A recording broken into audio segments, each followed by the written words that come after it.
Hey guys, welcome to Sisters Unfiltered. We are so excited to be here today. I say that at the beginning of every one that I open, but it's true. And I'm super excited because we have a friend with us today, very special friend. But before we get started, we like to always say if you can like, subscribe, I don't know, comment, share, heart it. I feel like every time you say like, subscribe, and I say comment, share. Whatever, you know the drill. It just helps get the word out more. But anyways, just the fact that you're here is amazing. So how's everybody's week going so far? What are we on? We're recording on Friday today, so It's the end of the week. End of the week. What's been going on? I've had such a busy week. Like, I feel super tired. I am wearing a set right now that feels and looks like pajamas. I think I must be on the same page as Lindsay because I went and walked this morning and I was like, guess what? This is what I'm wearing to the podcast. Oh well. I know, and we're having a guest and we're like, pajama day. But at least it was not, it was cooler. Oh, it was so cool this morning. Yeah. I actually wish I would have had like kind of long sleeves on when I was walking because Yeah. the sun was not quite up. It was like coming up as I was walking. Yeah. I thought, when it's just going to be Jeremy and Ella and I in our house, that we were not going to be nearly as busy. And in some ways we're not. But honestly, I do not know why. I think we're adding more things because we have a little bit more margin. Time. Yeah. Yeah. So like we've had something, I think almost every night this week. Yeah. I don't know about y'all, but the older I've gotten, I need like a couple of nights where I'm just at home and I'm not. Yes. And I love to be around people. Like I am an extrovert. Like I want to be around people. But I am just like, I start to crave an evening at home. And I don't really remember being like that forever. I wasn't. So I think when my kids were little, because I was like stay-at-home mom. You're home alone. You're home so Yes. much. And you're just like, can't wait for Fridays, and Yeah. your husband's off work, and you can like take them somewhere, and you're like, oh my gosh, get me out. And now I'm just not home as much. So it's just, our kids even, actually it's funny you say this, I was walking around, I'm really bad about talking to myself, ladies. And I was walking around my house this morning doing stuff, and I thought, and I might have said it out loud, oh, the girls are going to want to come home and chill out today, because that's what they have started doing on Fridays. Yes. They lounge. They get in like in their Yes. pajamas, they chill, and I was like, that sounds amazing, because we're not doing that today. Yes. And we have a dinner we have to go to tonight, and I was like, oh my gosh, like it just sounds amazing. I know. It is funny that Ella's the same way. Yeah. She's like, I can't wait for Friday. I don't want to do anything. We don't have any plans, right? And I'm like, well, Dad and I have plans, but you can chill, I guess. I know. Sometimes we go. That's Sometimes Eric and I will go to dinner, just me and him, because the girls want to chill. Oh, yes. Like they don't. Mhm. I have noticed that as my son's gotten older, he's not as interested in going to dinner. Yeah. He's kind of Yeah. like, I'd like to stay home. Yeah. I know. You're like, okay. It's just crazy how things, seasons of life Yes. just change. But yeah, it's been a busy, really fun week for me. It's great. I feel like when I say that, I'm always careful about saying busy because I'm like, it's really been full and like so good. Yeah. It's just, It has been. And we're at, Ashley and I are at a lot of things, but together. But Yeah. some of that stuff that you did this week, I didn't do. Yeah. But still, it's just a lot. Has your week been busy? Football week is always a little bit busier. And sports for sure. But yeah, my mom is in town, so which is so fun. amazing. a little bit less Yes. busy. She's here for what, 5 weeks, she said? That's Yeah, awesome. it's been phenomenal already. Yeah. And I'm like, I don't know how I was doing this without her. Yes. It's amazing. It is amazing what we can do, and then it's amazing when we look and we have help, and we're like, why and how did I do Yes. that? Yeah. Yeah. Yeah, it's so Yeah. fun. So yeah, not quite as busy, Yeah. but it's been a good thing. That's awesome. Yeah. I Is love football it. going good? I think so. It's a big commitment. It's Yeah. a big commitment. Yeah. So I have noticed that, he is much more, my son is much more wanting to have those moments of like, I just want to chill. Yeah, for sure. Yeah. Yeah. Yeah. And it was really hot the past couple of weeks. Yes. So Tons of practices. yes. Tons of practices. So And much. I feel like kids have longer days than we had because of activities. I don't know about you guys. I went to school and came home. And I did play tennis, but I don't even remember that being a thing. Well, no, But, like- sports weren't as psycho as Yeah. they Like, are. think Yeah. about Ella gets to school at 6:45, and she doesn't get home until like 4:30, 4:45, something like that. And I'm like, that's a long day, and you do that day, 5 days a week. No wonder they want to chill at home. And they're doing they're not just in class that long. Like Ella runs, she does cross country, and Augie's doing football. It's a lot. It's a lot. Thursdays he's there at 6:45 for football, and then he has band practice after school. Oh my gosh. So he doesn't get out till at least 5:30. Yes. And I'm like, that's a long day. You were just at school for 12 hours. Seriously. Oh my gosh, that's It's crazy. so long. No wonder our kids are ready to chill by Friday. I know. I'm kind of tired just talking about it. Seriously. But Well, it's life. It is. Well, you guys have already heard a little bit from our friend, our special guest today. Lindsay, do you want to introduce Krista? Yes. Yeah. This is Krista. She is a very good friend of mine, and somebody we've known for how many years have we known? I know, I was thinking about that. years at least. I mean, I've known you longer because our kids were in school. Yeah. Like, I knew of you, through Yeah. other people too. But then I I think maybe known us well. was when we started going maybe to church together. Yes. Yeah. Yes. Yeah. So 6 years maybe. And so then Krista and her husband Eben, by the way, not Evan. Yeah. Were in our small group, life group. That actually I refer to this life group all the time with people. It's funny. Like we ran into we're doing another one that's kind of similar on Sunday nights, but entirely different people. And Sunday night when I was shopping for it before they came, I ran into 3 people from our small group that time at Sunday night before I came to this one, and I was like, oh my gosh, we're doing another one. And I was like, and I always talk about that y'all's group. Was phenomenal. It was just special. Yeah, I think we met for a year. And every single Sunday night, pretty much. Yeah. And what we couldn't get over is like everyone showed up. They did. Like every week. Yes. Which is just like not normal. 10 families. Yeah. With all their kids. At least 20 to 30 kids. Yeah. Like it was nuts. But then It like worked. also Not. great because we did have curriculum and we talked and we discussed. Kids would kind of come in and out, but I don't know about y'all. Like my kids look forward to it. Oh, they Sunday did. night. Like if we weren't having it, they were like, "We're not having life group tonight." Yeah.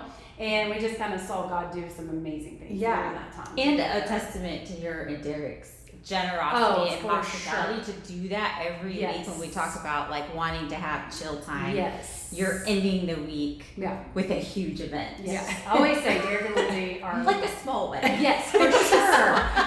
Yes, the best host. We're gonna actually do an episode on hosting. Yeah. And we're gonna record soon. next week. And I'm excited because Lindsay and Derek, you're right. I agree. It's if they were not, open to having everybody in their home every single week for a year almost, but great. it was. It was great. really, I mean, really cool. there are times where it's, you kind of get the hang of it. Even last night. Actually, it gets easier the more you do it. Last night we had the creative dinner here, and it was just funny because Derek couldn't be here. And Derek's a huge help, right? Yes. So, anyways, he couldn't be here, and because he was with Ava May, and Tyler dropped the food off, and he left to go get the food, and I just set everything up and like that, and so you kind of do get the hang of it. Yeah. But it is kind of, sometimes you're like, oh gosh, I have a life group here tonight, but I love it, and I love that we're doing it again. But anyways, that's kind of like, we knew you guys pretty well before then, and then this life group was a pretty pivotal moment in y'all's life. So I feel like, in your marriage, and honestly, pretty pivotal for a lot of people that year. Absolutely. Yes. So, it was. not just you guys, but so it's kind of cool to, not cool necessarily what y'all went through, but it was just, I look back at that, and I'm so grateful for church community. Yeah. Right? Like, not just you guys, but some other people in our life group. And it was like, that community, I feel like, was just so, I don't know, it was just neat to see people rise up during hard times for different people in our group. So, anyways. I'm excited. I think I told Lindsay yesterday, or my favorite things is when we have guests on the podcast. Like, Lindsay and I talk all the time, you know what I mean? Like, whether we're on a podcast or on the phone or whatever. And I totally appreciate that. But I love when we have guests because I think that like today you're going to share your story, and stories just speak to people in such a way that they appreciate vulnerability and they appreciate authenticity. And so I'm excited. I'm excited that people are going to get to hear your story today and that you're on our podcast, and we love you and thank you for taking time. Yes, because of this course. lady's got, she's like, yeah, it's not that busy. Believe me, she's got a lot going on, as you'll hear. But why don't you just tell us a little bit about yourself? Let's just start off that way. Yeah, so my name is Krista. I have been married to my husband Evan for 15 years, and we moved to Texas 10 years ago now. I feel like I can say I'm a Texan now. The decade mark. We hated the winters we were living. I grew up in Ohio. I grew up in a very Italian, Irish family, big family, lots of cousins and pasta dinners. And then I moved to Texas. I wasn't born here, but got here as fast as I could. Yeah. I have 4 kids. My oldest, I have a boy who's 12, a girl who is 6, and then 2.5 years ago, we had surprise twin girls, and they're not identical. They're very different personalities, but so much fun. So cute. I am the chief compliance officer for an investment management firm here in Austin. I've been there for about 10 years. So I write like rules and policies and enforce them for a living. Like I always say, I'm not going to be invited to career day like ever, especially if you're married to a firefighter, which I am. Yeah. But I have an extensive makeup collection. I love makeup. I feel like makeup is like the one area where I get to be creative. You do so good with it. You too. do. I'm always Oh my gosh. So good I'm the with most it. plain person when it comes to makeup. And I'm like, Krista's makeup always looks amazing. I know. And God give you 3 girls because I know. it is going to be I'm finally so fun. starting to get to do some stuff. Like I've gotten to do some stuff for dance and like Yes. Halloween costumes. I'm like, oh, this is going to be really Yes. fun. That's like your creative outlet. yes, it is. Yeah, It that's is. awesome. So If you always have to live by rules, you got to have a creative outlet for your work. yes, you know? yes, Yeah, that's awesome.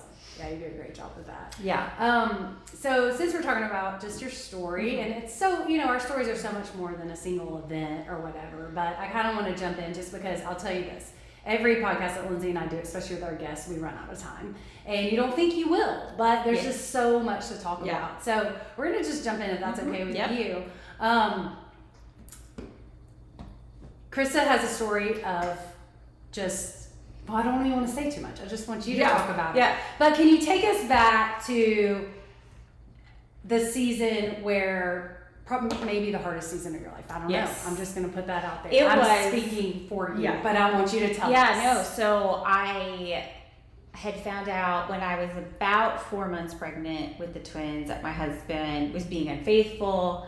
And it was not only that, but it had been going on for 8 years. And so my disclaimer is that I love to learn from analogies. Like I love the parables that Jesus, when he talks in parables and teaches in parables, I feel like I learn so much because there's always so much to unpack and so many truths to glean. So I do tend to use analogies when I talk. So my first one was like when I found that out, it was like I was in the upside down world. And I am going to use a show reference, but Stranger Things. I don't know if y'all have seen it. Mhm. In the first or second season, there's a side character, a teenager. Her name is Barb, and she's kind of a little bit of a social outcast, but she's at this party at a really nice house. She's kind of being excluded. She goes outside. There's this beautiful pool. She sits by the pool. This portal opens up in the pool, and it sucks her in. And you see her get sucked in, and you're like, oh my gosh. And then she pops back up, and you're like, oh, okay, maybe she's okay. And then she looks around and she's still at the house. She's in the pool, but it's in the upside down world. And everything is so ugly and grotesque and dark, and evil. And so that's what it felt like. Cause she was still at the house, like she was still at the pool. Like I was married, I had these kids, thought I had this life. And then all of a sudden it just all felt so ugly and dark. I've also heard it described, and when I say described, like for me, talking about like betrayal trauma specifically, but your past becomes very confusing, your present feels really ugly, and your future starts to look really scary. And so that's how I would best describe what going into that season was like. Yeah. So, And so not only do you find out about a betrayal that you didn't know about you're pregnant Yes. with twins. Yes. Like what It was I mean, it that? was just, I was terrified. I don't really consider myself to be a very fearful person. I think I'm fairly cautious. I mean, to be in my line of work, I think you have to be a pretty cautious person, risk averse, but I was really scared. But I saw very quickly that I could see the Lord was using my pregnancy as a form of protection. So at the very beginning, I read a book called Betrayal Trauma by Lisa Taylor. It's a really good book by really strong Christian woman. But she talks about when women go through this, and it does happen to men and women, but it is primarily women that experience this. And they will try to medicate the pain with, another unhealthy behavior. And oftentimes it's either like a revenge affair, or they want to, they'll start gambling or excessive shopping, drugs, alcohol, So being pregnant, it kind of like took off, or almost removed a lot of those options. That's interesting, yeah. And I didn't I like online shopping, but I don't like maternity clothes shopping. Right. I wasn't even tempted. I like shoes, but your feet swell up, so I couldn't even. So it was, and now for me, the thing that was left was safety-seeking behavior, and that was my way that I was trying to medicate and feel safe and go into this very hyper-vigilant mode, and I'll talk more about that. But so I felt like, number one, it was a form of protection, but I did believe, God, if you brought these babies to me in this season, they must have a really special purpose. Outside of me, outside of our family, God, you must have really wanted them here because they're going to accomplish something really important in your kingdom. Absolutely. So, and to be honest, it was probably my best pregnancy. I was 10 years out from my first pregnancy. I was older, obviously going through really intense heartbreak, and it was my best pregnancy. Wow. And that was phenomenal because when you are pregnant with twins and you're older, you're at risk, you and the baby are at risk for so many more complications. And it was they were so safe in there. Yeah, that's amazing. That's such God's grace. Yes. On that. When you found out, I think people have a tendency to respond in different ways. I'm talking about that initial finding out. And, sometimes people isolate, or some people reach out, or whatever. But what was your initial response when it came to, you found out this information, and what was your initial response? Did you want to hide and cover it up, or did you? No. Yeah. She said no. I did not. Yeah. No, because I was so overwhelmed. I had no idea what to even do next. And so for me, I was so fortunate to get connected to somebody who was a betrayal trauma therapist. Right. And that is one thing I want to say is that I think people, especially in the Christian community, when there is some type of unfaithfulness or infidelity, the knee-jerk reaction is to say, oh, I have this great Christian family or marriage therapist, but it's so important to get the correct diagnosis. So if I said to you my stomach hurts so bad, and you're I have a great gastroenterologist, you should go to them. You don't know if it's my stomach that's, it could be a million it could be a million things. Anxiety, So it could true. be diabetes. It could just be so many different things. And so the only way to find out what's really going on is to go to somebody who knows okay, there is unfaithfulness, where it's just an isolated series of sinful choices. It can be the result of something else deeper going on. I had a friend whose husband had an affair but really it was due to alcoholism. And then, or it could just be, and this was my husband's case, a full-blown sexual addiction. Right. And you can't, a general family and, marriage therapist isn't going to be able to have the tools to give you that diagnosis. And so that's why I think it's so important to get connected with the right resources immediately, because I will tell you, like, I saw a lot of women going through this, myself, who didn't. Right. And then recovery it doesn't happen. Yes. It doesn't even have a chance. That's so happening. smart. Yeah. So I would say, and it's really important too, because, and not to focus on like the victimhood or victim, but like when the spouse that has been wronged, it's really important that they are going to therapy by themselves. So they know which questions to ask, because there's been a lot of lies, right? And there probably is still lying going on. And you can't do that in a marriage counseling session. Yes. Yeah. Yeah, that kind of leads me to my next question. And, what was there a point, or at what point did you feel like your marriage just might not make it? It didn't make it. Like it was, it was, that marriage was, it was dead. It was like destroyed.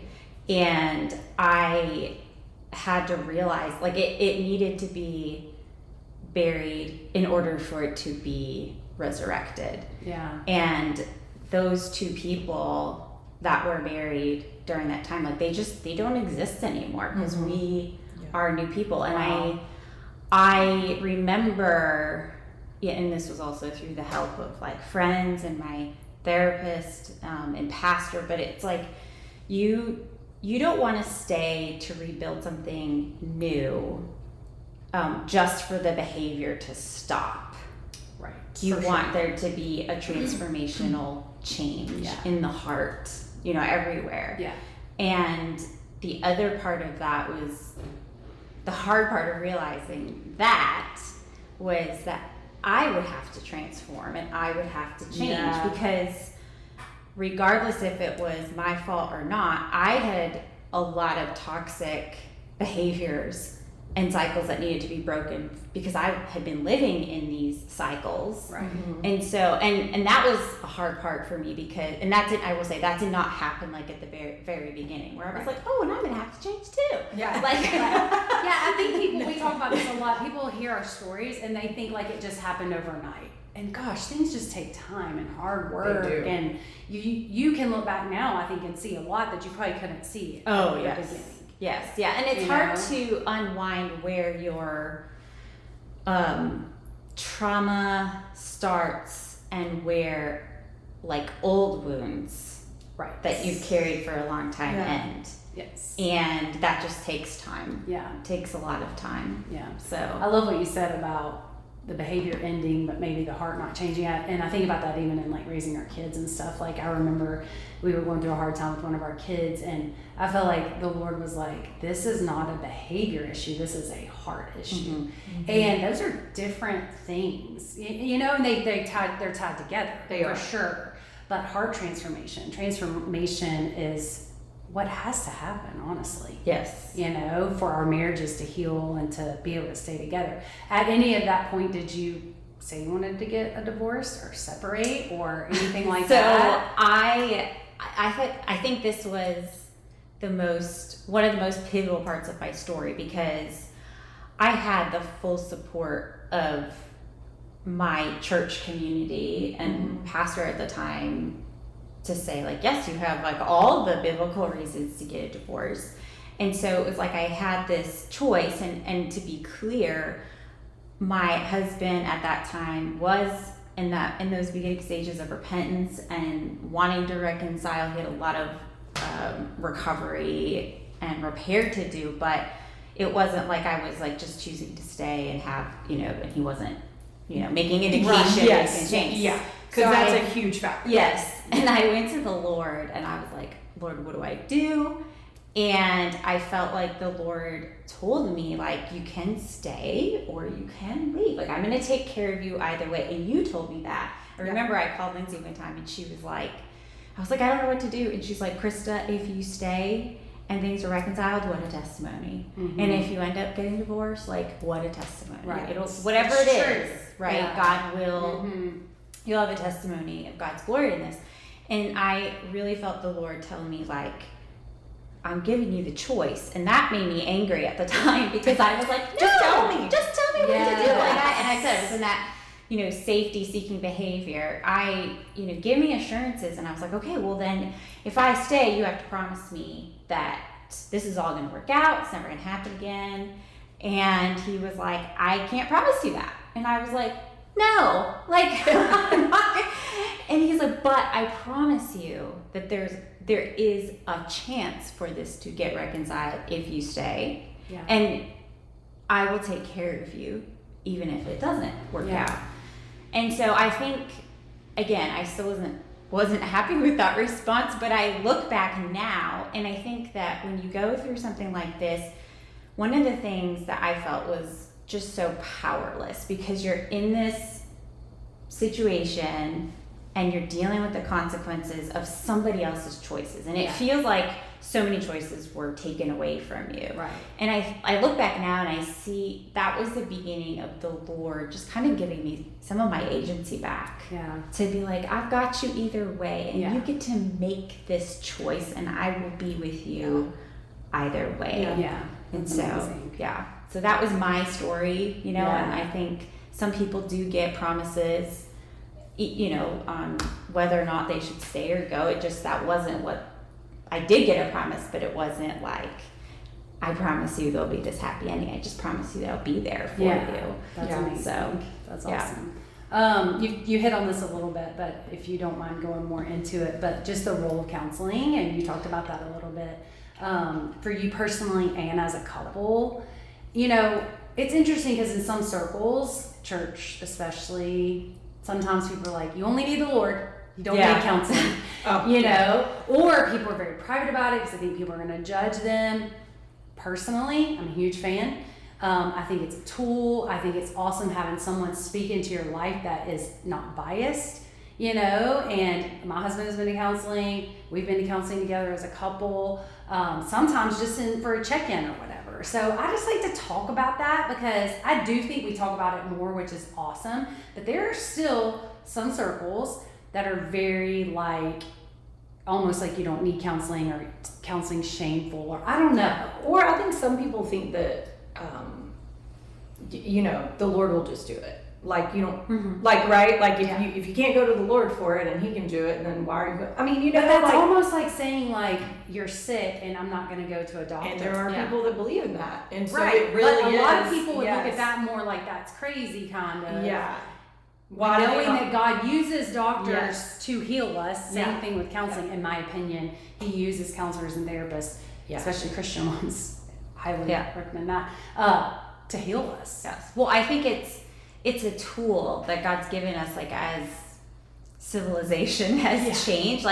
You could say, yes, the Lord can heal anything, and He, but 100%. So before there were antibiotics, what happened? Yeah. People died of infections. A lot of people died of infections, and now there's antibiotics, and we use those. And so I think the same thing with counseling. Of course, the Lord can do these things on His own without different tools like this, but it's such a great tool when used wisely, going to the and also biblically based credentialed therapists is so useful. But I think that we didn't go to any marriage counseling. I went to betrayal trauma counseling. My husband went to Christian addiction counseling for recovery, and if we did do what I would call a joint session, he would usually join me. Okay. And then I would occasionally join his sessions, but it was we couldn't define what the new marriage and what those boundaries would be like until we unpacked everything about the old one. That's so good. And so that was a huge tool. Yeah, it was very hard. It was a very hard process. A lot of work. Right. It was a lot of work. A lot of intentionality. Yes. On both, and y'all both have to do that. Yes. That's, I think, a lot of times people don't realize that one person can't save the marriage.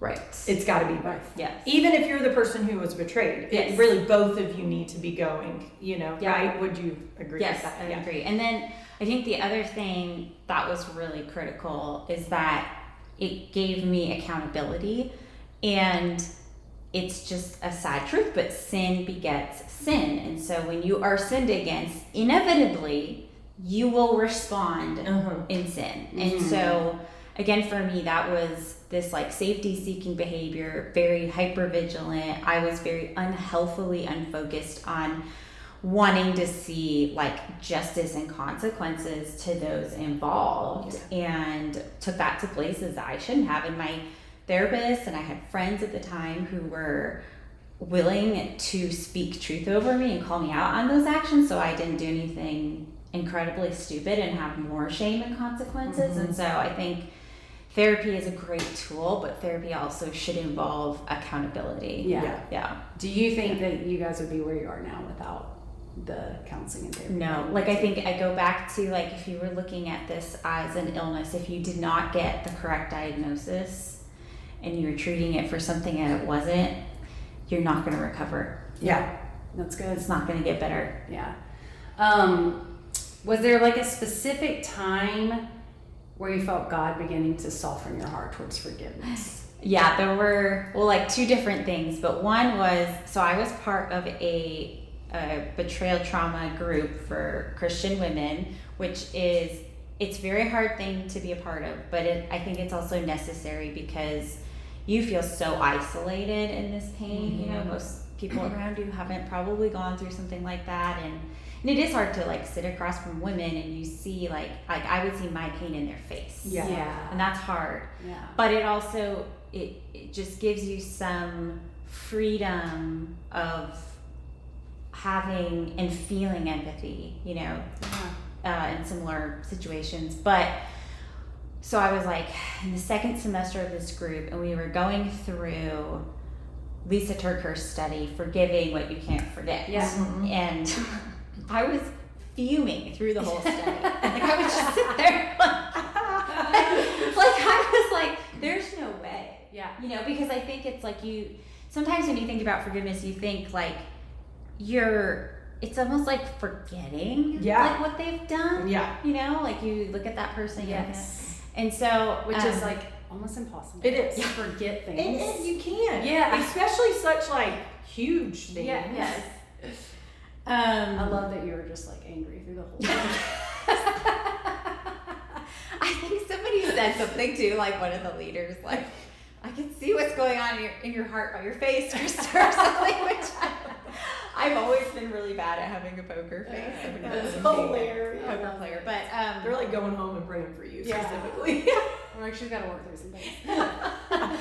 But it was like towards the end of the study, and one of the last lessons we studied the book of Philemon, and I had never really looked at Philemon as like a book about betrayal and forgiveness, and it's very short. It's just one chapter, and to give context, so Paul's in prison for preaching the gospel. He's writing to his very good friend and fellow church leader Philemon.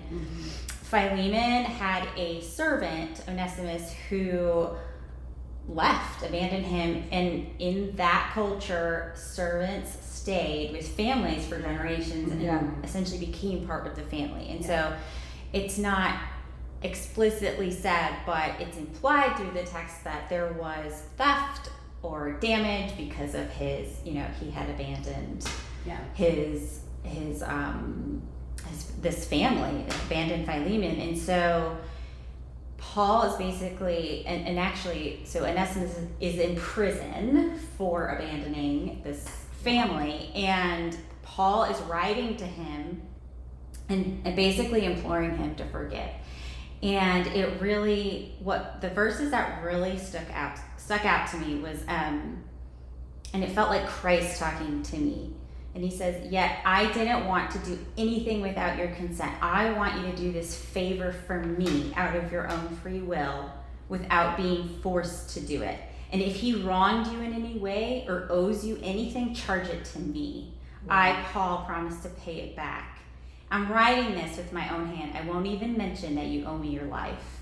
And I felt like the Lord was telling me, like, don't put the debt of what he did to you on him. Put it on me, because I can repay it. And it may not look the way that I want it to, but I will give back what was stolen, or what was, abused and, destroyed. And so, and then, he says, and I won't even mention that you owe me your life. And it's like Jesus saying to me, like, and I'm not even gonna harp on the fact that, like, I saved you eternally. Yeah. I saved you eternally. And so, in this whole concept of forgiveness being about debt, and that started to plant a seed with me. And then I might jump into like more about forgiveness. That's okay. Yeah, go ahead. So I, during that season, was also reading a book that I would recommend to anybody going through a painful season, and it's called Lord, Heal My Hurts by Kate Arthur. Really tremendous book. And she put this towards the end of the book, and I thought it was so interesting she put it towards the end of the book, because I think that if she put it at the front, You'd stop reading it. Yeah, It's hilarious. but she says forgiveness is ultimately, it's a gift that God gives us for ourselves, and it comes down to, and this really threw me for a loop. She said, accepting people fully for who they are. And I was like, what? And she's like, no, it doesn't mean you accept the behavior. You condone any of the behavior. But what you're doing is removing the power of of the debt that person has created to prevent you from healing and becoming healed in Christ. And so, like, she used the example of like a little girl whose dad abandons the family, right? And so now there's this debt, there's this pain of my like not having my father's love or presence in my life. And so throughout her life, she's wanting her dad to make those things right, and every time she's going to him, wanting him, or looking for him to do those things, he doesn't do it. And it just creates more wounds and more pain. Yes, should her dad do those things? 100%. Yes. He shouldn't have done that to her, but she can say, okay, Lord, I can go to you for healing. I can take that debt he created and give it to you. And I can go to you as my source of healing. And that way, so it's like I'm removing the power from the debt that person has created to prevent me from living a joyful, like victorious life. And so that's really, to me, how I was able to get to this concept of forgiving. And forgiving doesn't mean reconciliation. Right? It's independent if that person has apologized to you or is making things right. But it really is a gift. And I think once I started to view it in that lens, it made it a lot easier. But it's a choice. Like, it is a daily choice to forgive.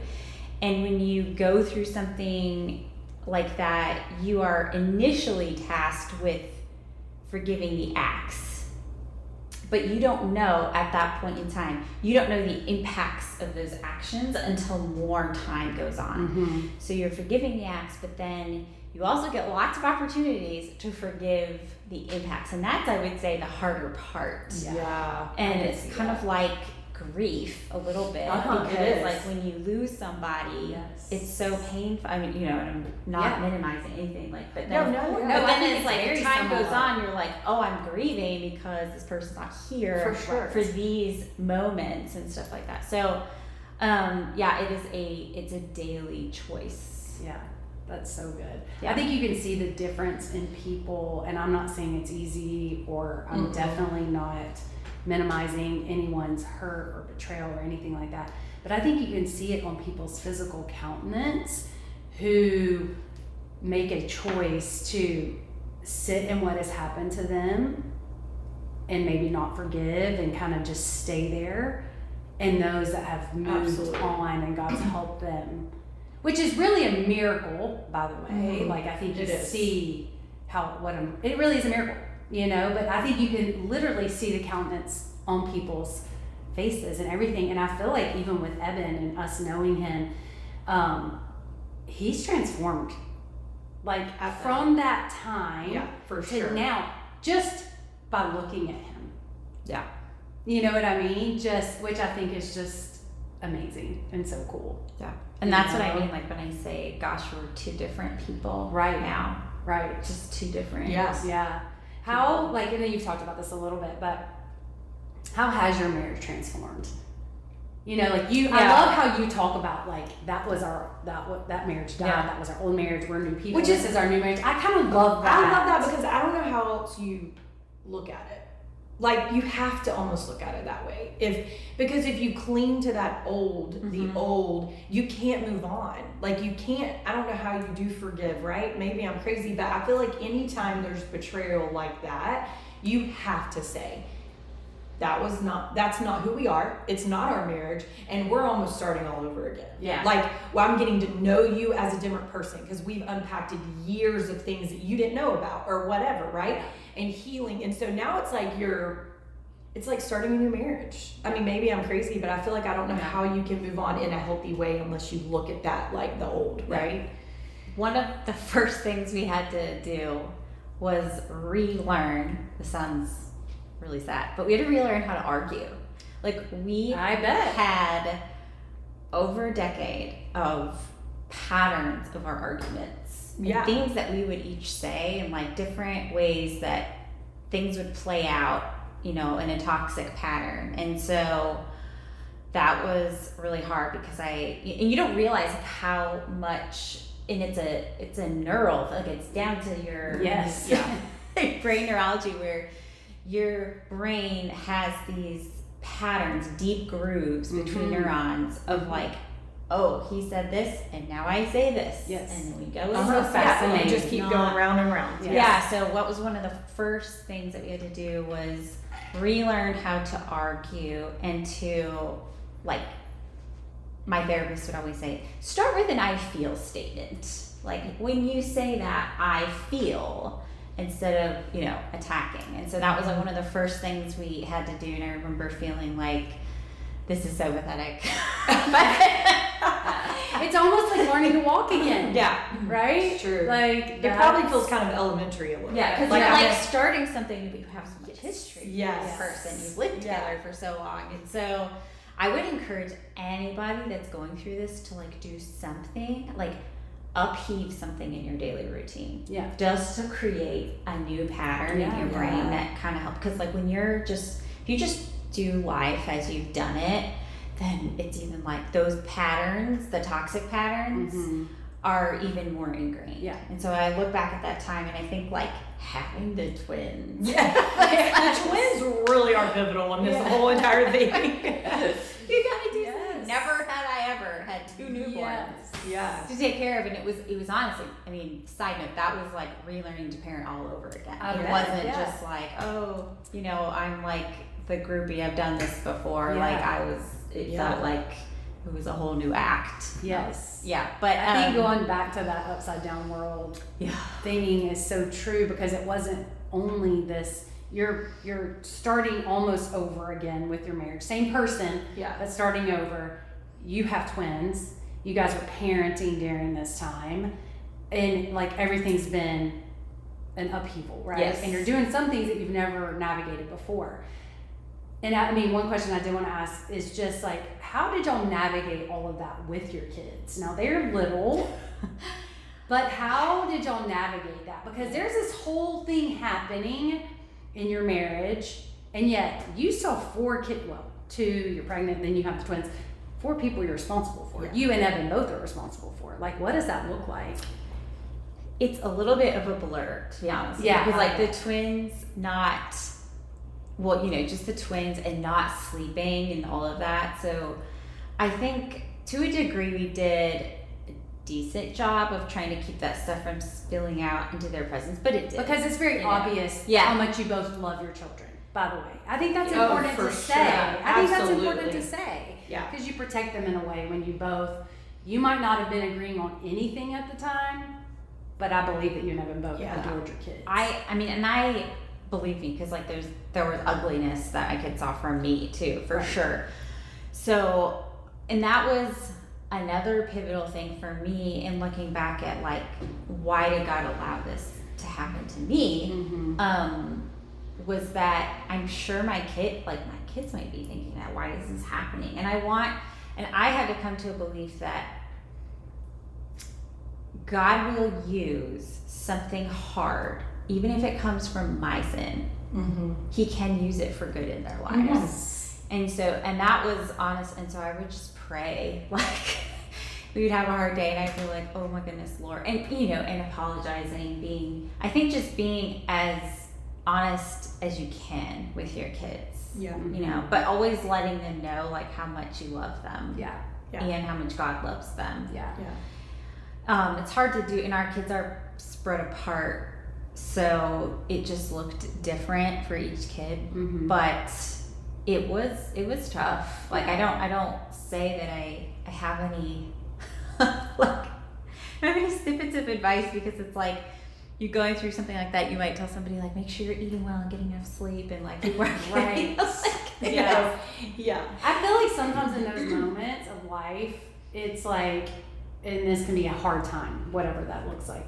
You just have to depend on God's grace. He's gonna That's what I cover your kids, cover you, and be like, I tried my best. And I remember having a conversation with you specifically, Lindsay, where you told me, like, I really believe that one of the Lord's form of protections is removing memories. Oh, dude, I do from too. kids, like that. Yes. And I would just pray that. I'd be like, oh my goodness, Lord, like, please let this remove this memory, these feelings from it, and not let it be like another therapy session. Yeah. Future therapy session.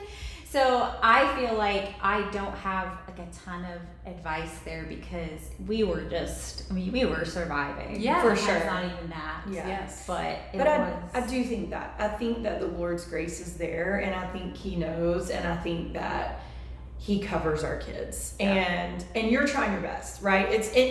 And your best sometimes we fail, right? Yes. All of us. I mean, it doesn't matter. So I just think, but then also He knows we're trying our best. So I think it's entirely different if we just don't care. Yeah. Right. Yeah. But I think there's a difference between that and like truly seeking the Lord and being in a hard situation. I think the Lord really does. It's almost like He puts blinders on their eyes, or then they're like, oh, I didn't know that's what was going on. The good thing is the twins weren't born yet during the really heightened patch. Josie was so young, she probably doesn't remember anything. And even when Augie might remembers, to see the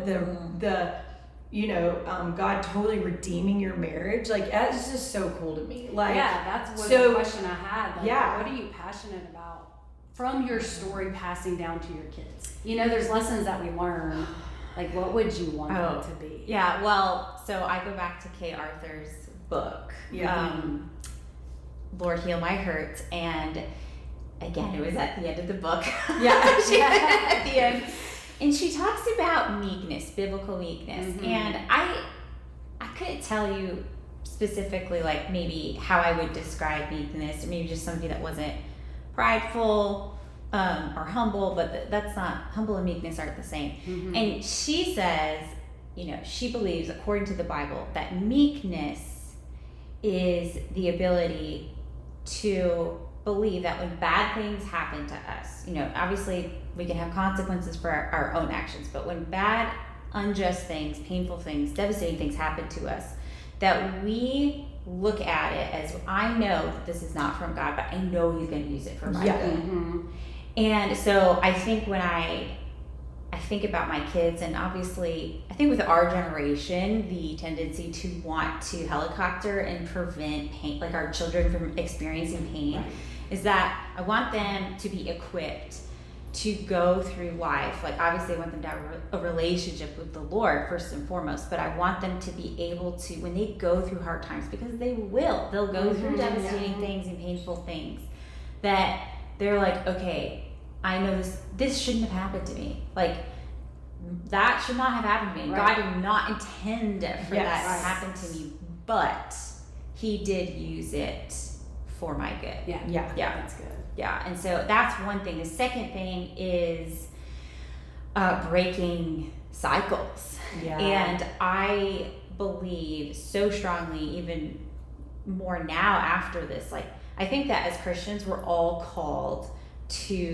we're tasked with breaking the cycles in our families. And that's not to say, like, it's your parents' fault. Just like, there are generations of cycles and norms that happen in family, even the most functional, spirit-filled families. And each generation is tasked with being able to recognize those patterns and not pass them unintentionally down to our kids. And then of course we're humans, so we're gonna have our own things that we're gonna, put on our kids from our own sins. But I do think that certain people in families are tasked with it more. And I have told my son that, because I've seen gifts in him and I've seen favor in him in certain ways. So I've told him, I said, I do believe that, and it's not just being the oldest, but that you're gonna be tasked with more responsibility in breaking cycles. Yeah. And that's so that they can be equipped to lead their own families. Yes. I love that. Just changing the generation. That would be my passion, is I just want each generation that comes after me to be even more spirit filled and to not have even traces of things that, that I had or my husband brought. Those are two big things for me. Yeah. So I have two more questions. Yes. So the next one is just, because I think this can be helpful.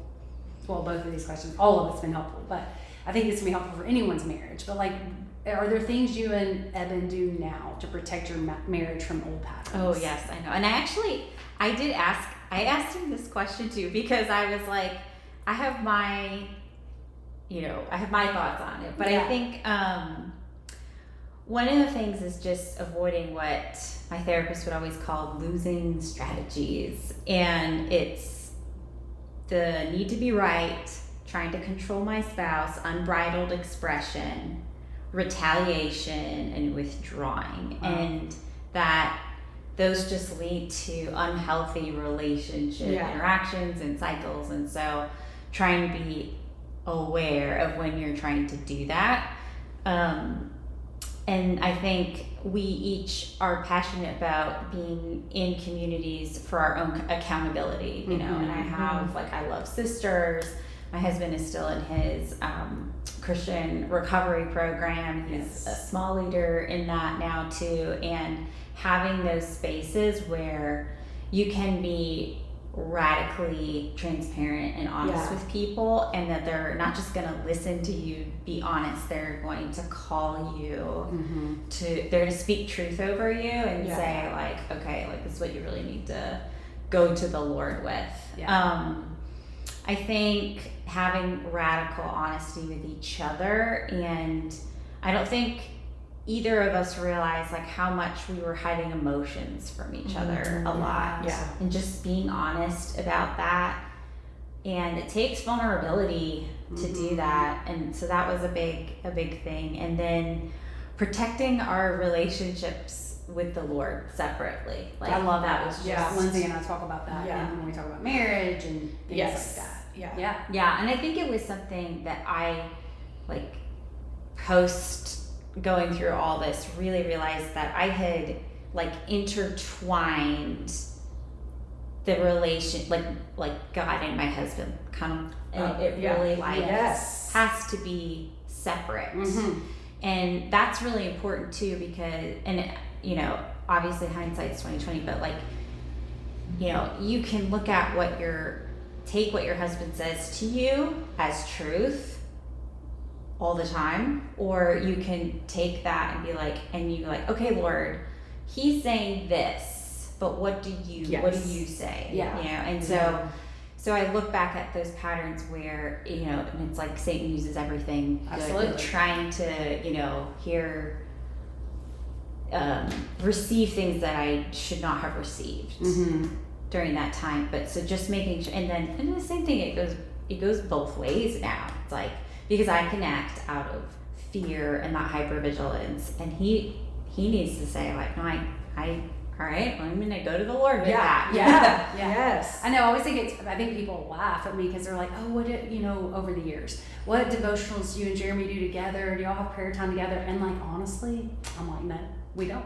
We do our own. We talk about it, but we have our own relationship with the Lord. You know what I mean? I might be in a curriculum or devotional and in prayer time and prayer, and I'll talk to Jeremy about that. But he's also doing that over here. we're just not going to do that together because really No, we're responsible for our own relationship You can't with the be Lord. like, I feel like your relationship with the Lord, especially when you're in those times, is pretty intimate. Yeah. And vulnerable. And I'm not trying to be whatever. I mean, I love my husband, but that's uncomfortable. Like, there's no way that you're being who you are with the Lord fully yourself if someone else is sitting right there with you. Yeah. Yes. I mean, really, Yeah. like, it's really hard. It's not because you're being fake. It's just even your husband who knows you in and out. It's just, now, I go to Derek and I'll say, hey, or he'll come to me like, I want us to be praying about this. Yes, Or in absolutely. agreement about Yes. these things. But And I also don't think it's wrong to do a devotional with your No. husband. Yeah. I just No, know I've no. always leaned yeah.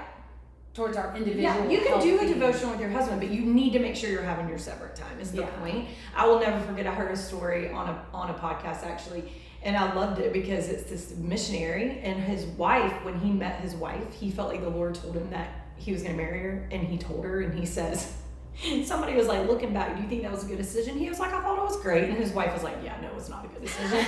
You should not have told me that right off the bat. But what was funny was she looked at him, because and there's been a couple of times where that's happened in their marriage, where he's been like, the Lord told me this. And she's like, okay. And it was about her. And she's like, okay, cool. Well, I'm going to go talk to the Lord about that and see if the Lord tells me that.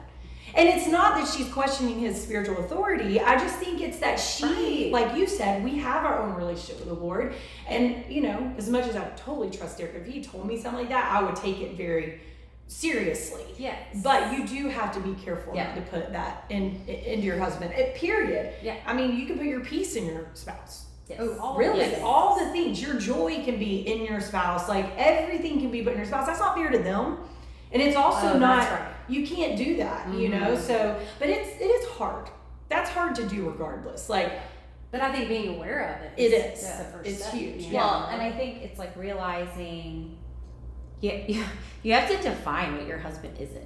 oh, too. that's true. It's like, what is he not? to Yeah. you? What places are you putting in him that are only Yeah. God's playing that? Yes. And that can go for any relationship. Yeah. But I really felt like the whole experience exposed incorrect beliefs that I didn't even know I had about God. Of Because course. I believed that God, you know, if I was faithful to the Lord and faithful in my marriage and faithful in serving, I believed that God would, not that he wouldn't have let it happen to me, or he just would have exposed it a lot sooner, or that the only way that God would have chosen to protect me was like, you know, this way. And that was hard. That was really, really hard. But it's also like, okay, so I have to believe that you are my safety, even though I'm in this situation. Yeah. And so, yeah, I think just not attributing things and places of authority that are God's and putting that into That's really good. another person. Yeah. Yeah. Really good. Yeah. So, as we finish up, what would you say to the woman listening who feels betrayed or heartbroken and hopeless right now? I think there is joy on the other side of this. That was one of the hardest things for me, was I felt like all my sources of joy had kind of just evaporated. Everything felt so, like I said, upside down world.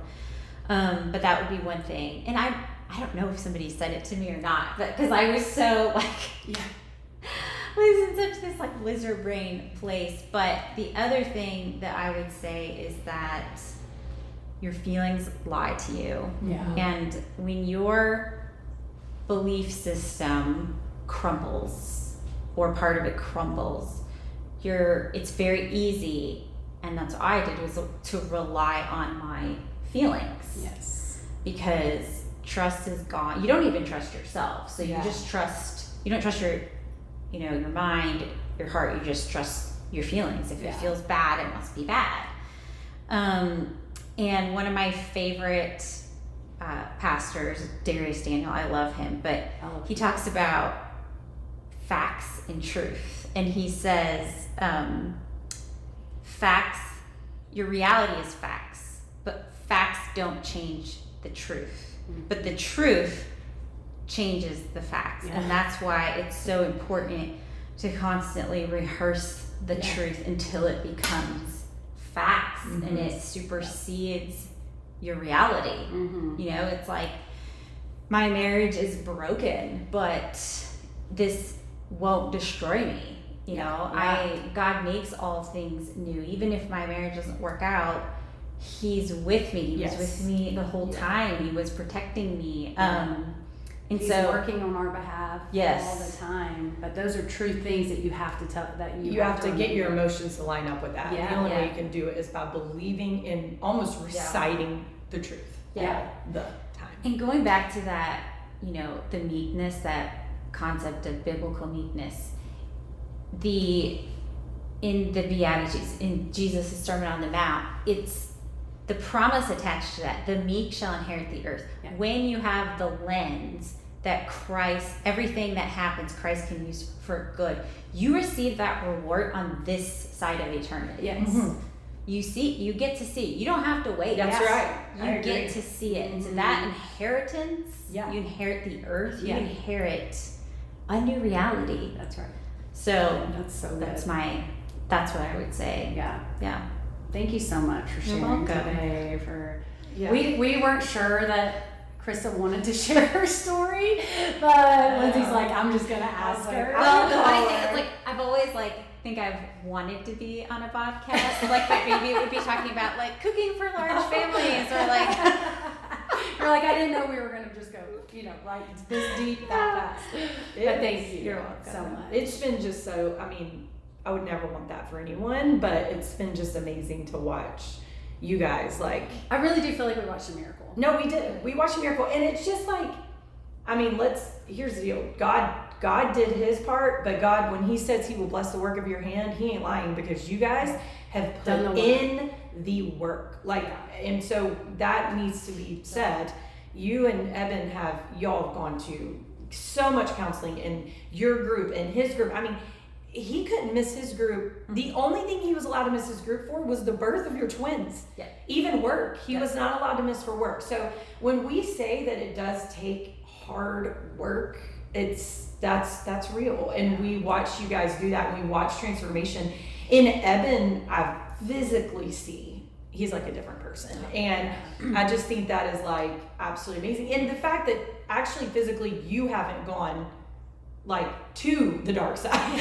Exactly. Like, I never saw that in you. Yeah, no, me neither. I mean, I only saw like you, even though I know things were hard and we had a lot of conversations, like you, just the way you handled it. Just... Well, and that my last analogy, because I do think this is so critical, is that you are the one ultimately that has to choose to heal. Nobody else, even if they've, you know, given you this incredible debt due to their actions. And I like, the analogy that always helps me is if you were in the car with someone and they're driving and they're under the influence, or they make a really reckless decision, you get in a car accident, you're the one that gets hurt, right? Mm-hmm. You can have that person, you know, write an affidavit, they'll never do this again, they can take driver remediation classes, you know, like have all this proof, but like you're the one that has to wake up and say, I'm going to physical therapy today. Yeah. You're the one that has to wake up and say, I'm going to do my exercises at home. I'm going to relearn how to walk. I'm going to take care of myself. Like, you still have to decide to choose to heal regardless of what that person does or doesn't do. Yeah. And that's so hard because you feel like, no, they should have to do the healing for me. Yes. Yeah, it's true. If only it was that easy. Yes. Yeah. And I remember me and you talked one day, and when we were talking about, you know, just, is this something you want to stay in your marriage and fight for? And, you know, and I believe this, just saying to any, you know, people out there who maybe are going through something similar, most likely, actually 100%, you are going to have to do the healing regardless if you get a divorce or not. Mm-hmm. Oh, that's true. Okay, so like, that's fine. If you don't, you know, if you were betrayed, I think biblically, you do have the option to walk away, and that's fine. And you might have to, depending on what your spouse is doing, I don't know. But the bottom line is, the healing has to happen no matter what. You cannot get divorced and walk into any other relationships or life in general without that healing. Yeah. You know, so your choice, it's going to be now or it's going to be later, but it's got to come at some point. Yeah. Because the longer you wait in it, probably the harder it is. Yeah. But I really believe that, and I think that across the board about anything, right? So I think we talked about that one day, and I was like, listen, you can choose to stay with Evan or not, but I think regardless, y'all are going to have to do some healing. Right. And you're going to be in each other's lives forever right. because of your kids. Yeah. Yep. Yeah, You know? but for the most part, I feel like, Krista, you've always, I remember we went over to your house when we found out and we said, what do you want? Do you want to stay with Evan or do you not? And you said, right, I said, we'll support you and Evan no matter what. And you said, I want to make this work. It might have not been as positive as I'm making it sound, but you did say you wanted at the moment to stay and you know, it's just been a miracle to watch it happen. Yeah, it has been so cool. Yeah. So, I love it. Yeah, me love too. your family so much. Yeah. We love you guys. Yeah. So. And we it's just been so cool. love that you came on here and I Yeah. don't know. It's amazing. I feel like you had so many nuggets of wisdom, whether it's about betrayal or life. Yeah, amazing. It's I mean, I got amazing. chills several I times know. when you're answering your That's a question. big deal for Ashley. It's not very emotional.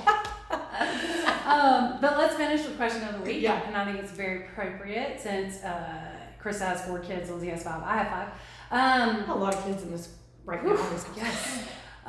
So for daily chores, what chore do you absolutely hate doing? And what chore do you not mind doing every day? I hate unloading the dishwasher. Girl, that's mine too.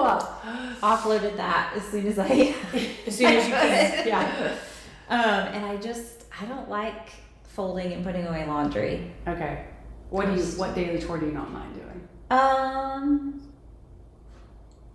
She's like, I don't know. I I feel like you like to cook.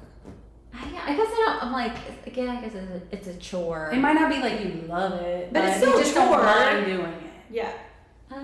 Yeah. I mean, I think cooking is Yeah. probably I feel like you like Yeah. to cook. I'm not. I mean, yeah. Okay, you can think about it while Lindsay's going. Yeah. And then maybe. Oh change no, your I answer. don't. Laundry is for sure my Achilles heel. I don't love it. I've learned once my kids got old enough. Some of them do their laundry, but consistently I probably do their laundry. But what I do is I sort their laundry and make sure it's all in their baskets, but they fold it. Now, whether they actually fold it, I don't know. I send it upstairs. Have a feeling some of it doesn't get folded, but that's on them. And they do all. I have to use a steamer if they're not folding it. So, Yeah. I hate laundry, and then, which is terrible when you have 5 kids. And then what it really is like that's like an awful thing. Yeah. But anyways. And then what I don't mind is like I don't mind cleaning kitchen, washing dishes, unloading dishwasher, which now I get my girls to do it, but like that was never something that I could just do that Yeah. over and over Yeah, again. I would say throughout the day. tidying the counters, like just removing clutter, spraying it, like spraying down Yeah. the cooktops. Yeah. Everything just looks like shiny and Yeah. clean. Yeah. I don't mind that. Yes. Yes. Same. I definitely, the dishwasher is my thing. I do not like unloading and loading the dishwasher. I think as soon as you do it multiple times a day when You all my do. kids are I home. We cook a lot at home. We eat a lot at home still. And I definitely don't like doing it. And Ella does it a lot, just because actually I think she enjoys it. And what I don't mind doing every day is just, get my coffee ready for the next day. Actually, get your coffee ready. Because I That's get my not a yes chore. it is. Every day I get my coffee ready. I set my auto timer for the morning. So it isn't every single day a chore, but I love it because I go to bed thinking about coffee the next morning. That is like that's hilarious. I I love do it that. every day. Don't you think that's a chore? Yes. That's like saying I don't mind eating every day. I mean, it's a chore, and I do have to feed myself, but I don't mind Just it. saying, I had to pick one. Okay, And that well, was mine. great. Yeah. Glad we could end on that. All right. Well, thanks guys for Yeah. joining us. I hope you learned a lot today, and we're so encouraged. And thank you so much, Krista, for Yeah. Well, for thank being you for on having So me. good. Sisters Unfiltered. Bye. All right. Bye, guys.